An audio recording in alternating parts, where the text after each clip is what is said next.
Engineering college का एक छात्र जो अपने गर्लफ्रेंड को लेके एक ओयो होटल में जाता है और वो जो गर्लफ्रेंड थी वो भी इंजीनियरिंग कॉलेज की छात्रा थी। जब वो अपने गर्लफ्रेंड को लेके ओयो होटल में जाता है, उसके साथ जो वो हसीन पल था जो बिताता है, वो वहाँ पे उस प्राइवेट पल को वो अपने कैमरे में यानी कि मोबाइल के कैमरे में कैद कर लेता है।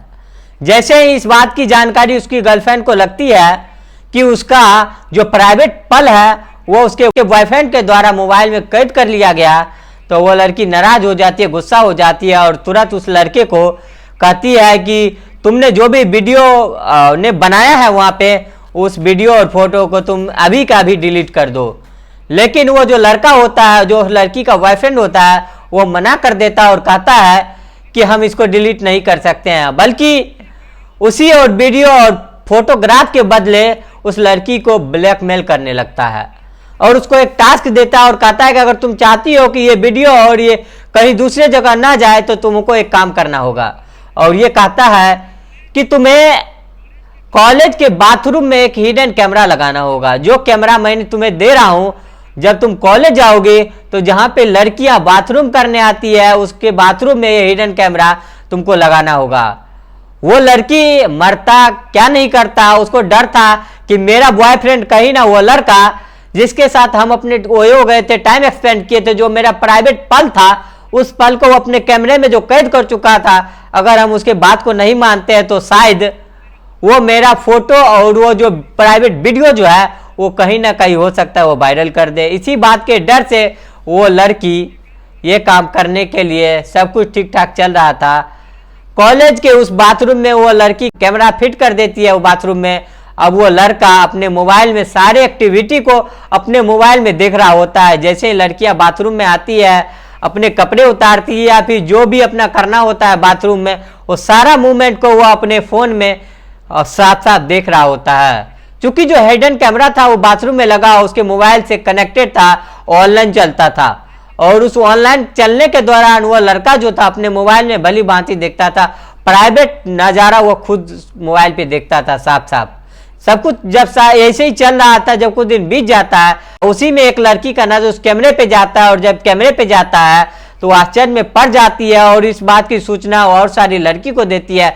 जैसे सारी लड़की इस बात को जानती है, लड़की का बाथरूम है और उस बाथरूम में किसी ने एक स्पाइस कैमरा, हिडन कैमरा लगा हुआ है, तो वहां का नज़ारा बिल्कुल बदल जाता। तमाम बातें वहां पे सामने आने लगती है। कॉलेज प्रबंधन और कॉलेज प्रशासन के विरुद्ध जितनी सारी लड़कियां होती है नारेबाजी करना प्रारंभ कर दी थी। जो भी छात्राएं उस इंजीनियरिंग कॉलेज की होती है कि इतनी बड़ी चूक आखिर कैसे हो गई। इसी तरह की घटना एक और घटना घटती है जो मैं घटना बताने जाने रहा हूं आज। हिडन कैमरे की घटना है। हिडन कैमरे की घटना दो अन्य जगह पे लगा हुआ था और उस कैमरा को उद्देश्य सिर्फ उद्देश्य लड़कियों के प्राइवेट वीडियो को निकालना था। उस प्राइवेट वीडियो और प्राइवेट फोटोग्राफ को कैमरे में कैद करना था और उस लड़कियों को उस कैद कैमरा में बना वीडियो और फोटो से ब्लैकमेल करना था और साथ ही साथ उस वीडियो को पोर्न साइट पे डाल के अच्छे खासा रेवेन्यू अर्न करना था। ये सारा कुछ किया जा रहा था। इस काम करने में जो लड़का इन्वॉल्व था वो पूरी तरह से सक्सेस भी हो रहा था। यकीन मानिए, जब इस पूरी घटना और पूरा प्रक्रम को आप सुनेंगे तो आपका होश उड़ जाएगा और आप सोचने पे मजबूर हो जाएंगे कि क्या कॉलेज में इस तरह की घटना हो सकती है। जब कोई माँ बाप अपने बच्ची को, अपनी बेटियों को घर से बाहर इसलिए भेजती है किसी कॉलेज कैंपस में, किसी स्कूल कैंपस में, कि वहां हमारी बेटियां सुरक्षित है, लेकिन बाहर तो बाहर, जब उसकी बेटी बाथरूम में ही नहीं सुरक्षित है तो बाहर की बात हम क्या ही कर सकते हैं। यह सच्ची घटना उत्तर प्रदेश की सटे देश की राष्ट्रीय राजधानी पूर्वी दिल्ली की शकरपुर थाना की है।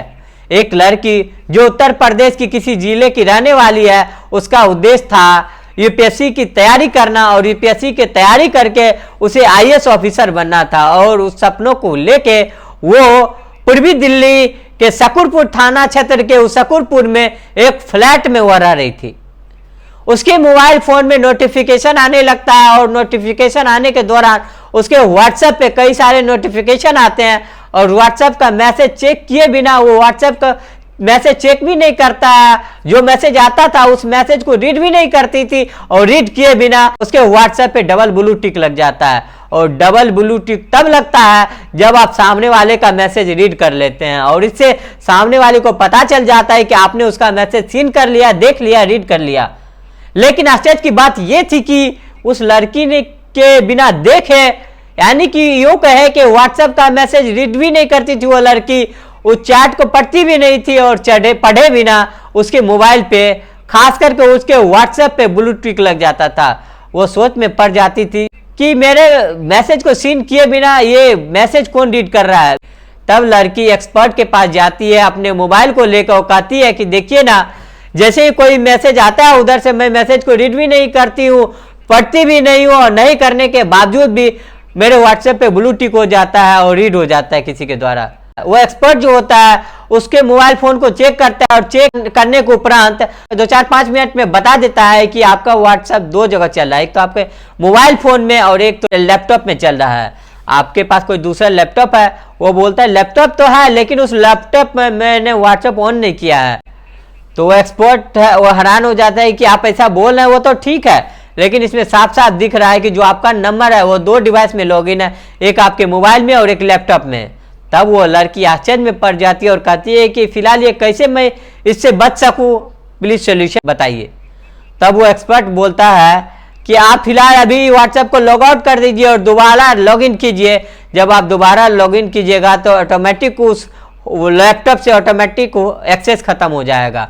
और फिलहाल वो ऐसी करती है और वो सेफ थी अभी, और वो फ्लैट पे फिर निकल जाती है, वहां से ई रिक्शा करती है और अपने फ्लैट पे जाने लगती है। और वो सोच रही थी कि आखिरकार उसका व्हाट्सएप चैट कौन पढ़ रहा है, उसके जो कुछ प्राइवेट मैसेज वगैरह थे, जिस मैसेज को लेकर उसके दिमाग में तमाम बातें आ रही थी।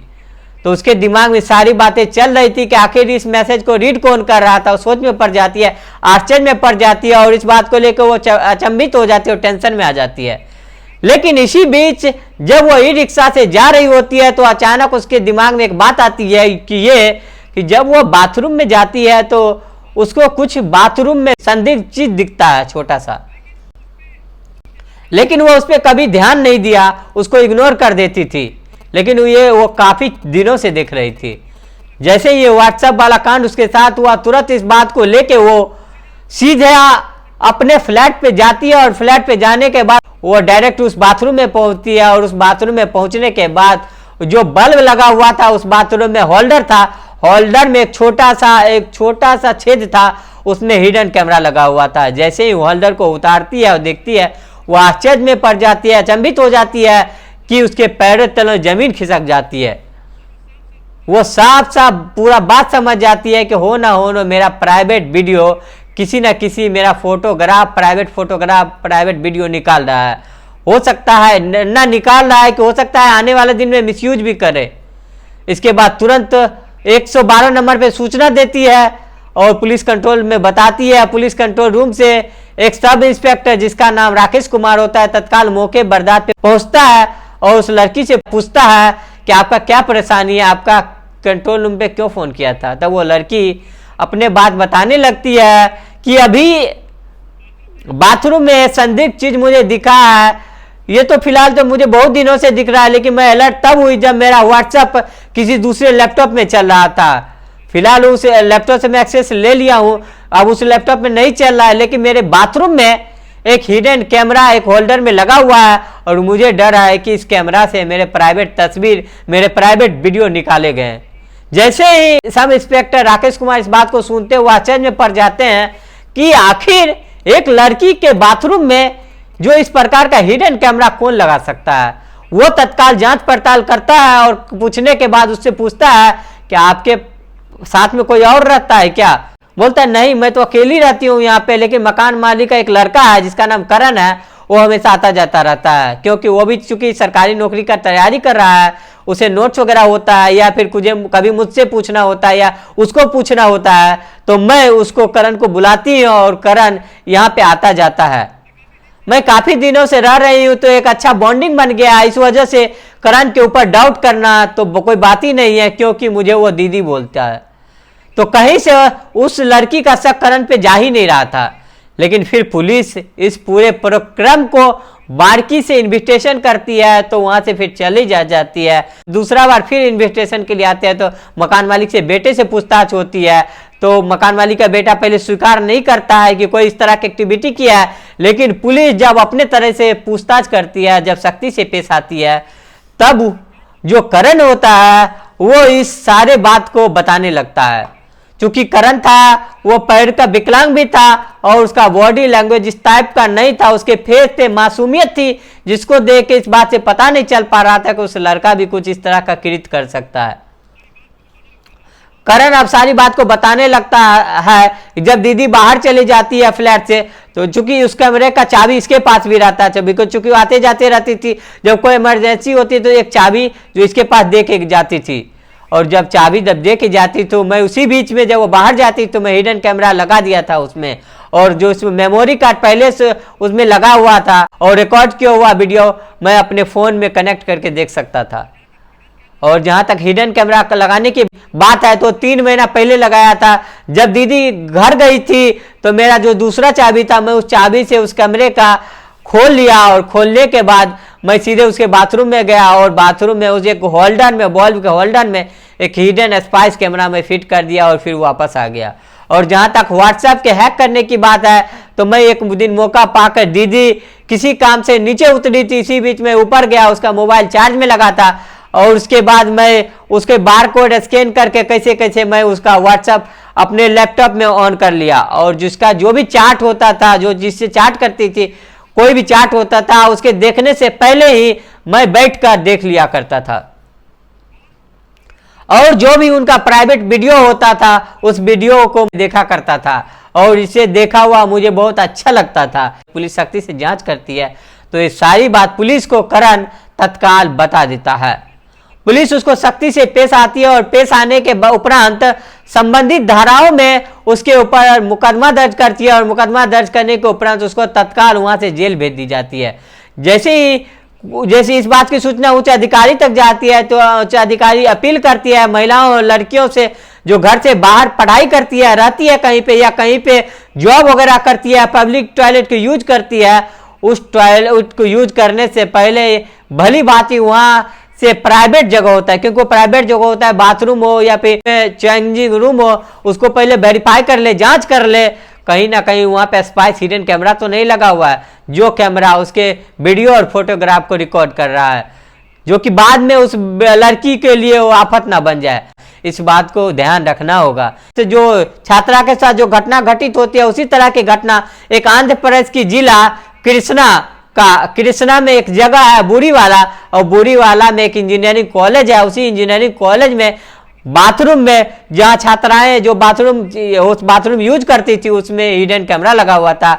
उस हिडन कैमरा पे जब एक लड़की की नजर पड़ती है पूरा वहां पे बवाल मच जाता है, उस आश्चर्य में पड़ जाता है वहां पे जब इस बात की सूचना वो कॉलेज प्रबंधन को दी जाती है कि बाथरूम में एक हिडन कैमरा लगा हुआ है। उस हिडन कैमरा के माध्यम से जो भी वीडियो है, जो भी फोटोग्राफ्स है वो रिकॉर्ड हो रहा है।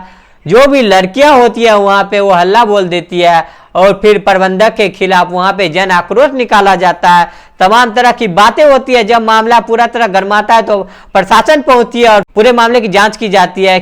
तब पता चलता है कि उसी कॉलेज की लड़की है वही एक बाथरूम में कैमरा फिट की है, क्योंकि ये जो लड़की जो थी अपने बॉयफ्रेंड के साथ ओयो रूम में गई थी और जो उसका प्राइवेट पल था वहां पे ओयो में जो रंगरेलियां मनाया था उस होटल में, वो प्राइवेट वीडियो और फोटो था। वो वीडियो और फोटो को वो अपने मोबाइल में कैद कर लेता था और कैद करने के बाद उस लड़की को ब्लैकमेल करता था। कहता कि अगर तुम चाहती हो कि तुम्हारा वीडियो और फोटोग्राफ कहीं नहीं और जाए तो तुम्हें एक काम करना होगा, तुम्हें एक हिडन कैमरा देता हूँ और हिडन कैमरा तुम उस इंजीनियरिंग कॉलेज के बाथरूम में और बाथरूम में तुमको फिट करना होगा ताकि मैं ऑनलाइन कनेक्ट होके वो सारी घटना को मैं देख सकूं। ठीक वैसा ही होता है।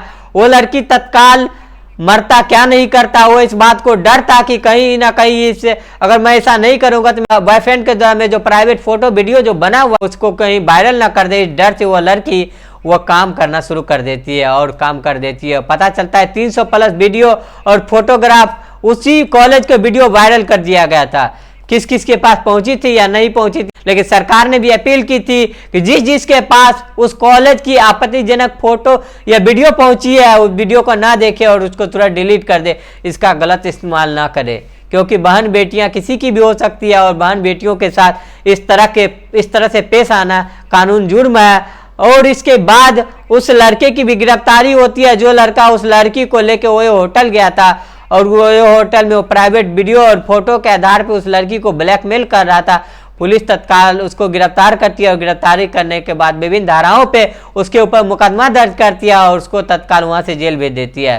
दोस्तों, इस घटना को बताने का उद्देश्य किसी को दिल को दुखाना नहीं, किसी के भावनाओं को आहत नहीं करना, बल्कि सचेत करना, बल्कि जागरूक करना। आपको बताना है खासकर लड़कियों को कि जो भी लड़कियों घर से बाहर या महिलाएं जो जाती हैं, जहां पे जाके कोई भी प्राइवेट टॉयलेट यूज करती है या फिर किसी शॉपिंग कॉम्प्लेक्स में जाके चेंजिंग रूम यूज करती है, वहां पे उस प्राइवेट जगह को खास करके उसको अच्छी तरह से देखना चाहिए, वेरीफाई करना चाहिए कि वहां पे कोई कुछ ऐसा हिडन कैमरा वगैरह तो नहीं लगा हुआ है। अगर वो हिडन कैमरा अगर उसके प्राइवेट तस्वीर या कोई प्राइवेट वीडियो बना तो नहीं रहे, जब उसको लगे सब कुछ ठीक ठाक है तभी जाके वो उस जगह का इस्तेमाल करे, क्योंकि आपके साथ छल करने वाले हर जगह भरे हुए हैं। आप जहां भी जाएंगे छलने वाले लोग से बच नहीं पाएंगे। सावधान आपको रहना है, सावधानी घटी दुर्घटना घटी।